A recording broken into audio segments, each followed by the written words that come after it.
I was born in 1956.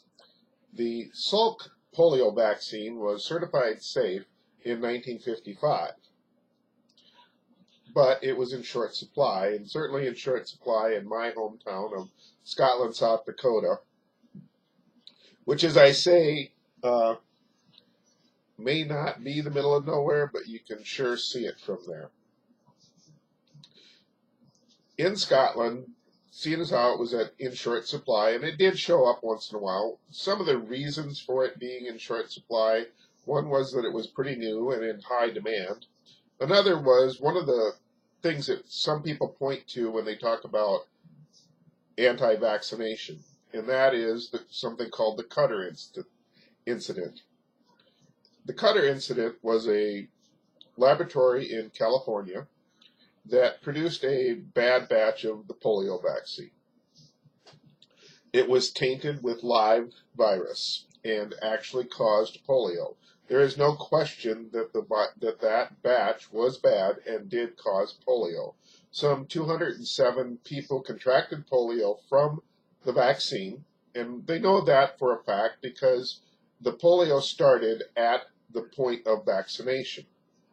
Normally, polio is a oral virus that goes in through your digestive system, and it moves through the nervous systems from your spinal column out.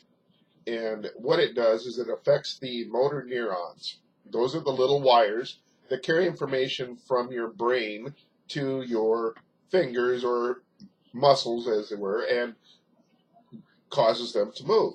Now, so once you've had polio, like I have, those motor neurons or wires are gone or frayed, so that the signals don't get there quite as well as they should, or not at all. And so when people would, one of the things that happened during polio, when it was at the height of polio, when you had it, was that all of these motor neurons would fire and cause your muscles to contract upon each other.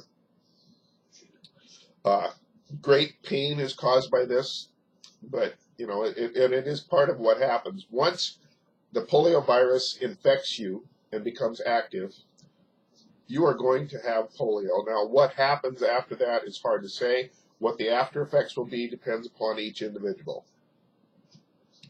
The Cutter incident, like I said, the point of the polio started at the point of injection and moved out from there.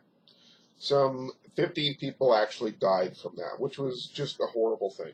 And Dr. Jonas Salk, who developed this killed virus vaccine, was very worried and concerned, and what they ended up doing was tripling testing, which led to even shorter supplies. So when it did come to Scotland, and it did in December of 1956, somewhere in there, and all of the people in my family, all the children, were vaccinated except for me. The reason I wasn't is because I happened to be running a temp. Now, I was only 9 months old, so that kind of thing happened where they were running a temp. And the protocol for the polio vaccine at the time was if their child is running a temp, we don't vaccinate. So I didn't get vaccinated.